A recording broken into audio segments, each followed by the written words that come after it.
Ecclesiastes chapter 5. Keep thy foot when thou goest to the house of God, and be more ready to hear than to give the sacrifice of fools, for they consider not that they do evil. Be not rash with thy mouth, and let not thine heart be hasty to utter anything before God. For God is in heaven, and thou upon earth, therefore let thy words be few. For a dream cometh through the multitude of business, and a fool's voice is known by multitude of words. When thou vowest a vow unto God, defer not to pay it, for he hath no pleasure in fools. Pay that which thou hast vowed. Better is it that thou shouldest not vow than thou shouldest vow and not pay. Suffer not thy mouth to cause thy flesh to sin. Neither say thou before the angel that it was an error. Wherefore should God be angry at thy voice, and destroy the work of thine hands? For in the multitude of dreams and many words there are also divers vanities. But fear thou God. If thou seest the oppression of the poor, and violent perverting of judgment and justice in the province, marvel not at the matter, for he that is higher than the highest regardeth, and there be higher than they.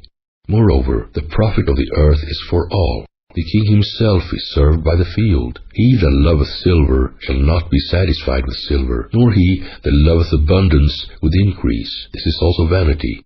When goods increase, they are increased that eat them, and what good is there to the owners thereof, saving the beholding of them with their eyes?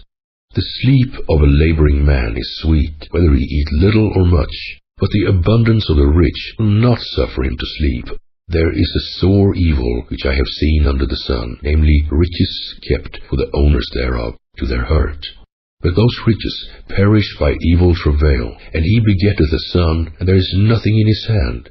As he came forth of his mother's womb, naked shall he return to go as he came, and shall take nothing of his labor which he may carry away in his hand. And this also is a sore evil, that in all points as he came, so shall he go. And what profit hath he that hath labored for the wind? All his days also he eateth in darkness, and he hath much sorrow and wrath with his sickness. Behold that which I have seen, it is good and comely for one to eat and to drink, and to enjoy the good of all his labor that he taketh under the sun, all the days of his life, which God giveth him, for it is his portion. Every man also to whom God hath given riches and wealth, and hath given him power to eat thereof, and to take his portion, and to rejoice in his labor, this is the gift of God. For he shall not much remember the days of his life, because God answereth him in the joy of his heart.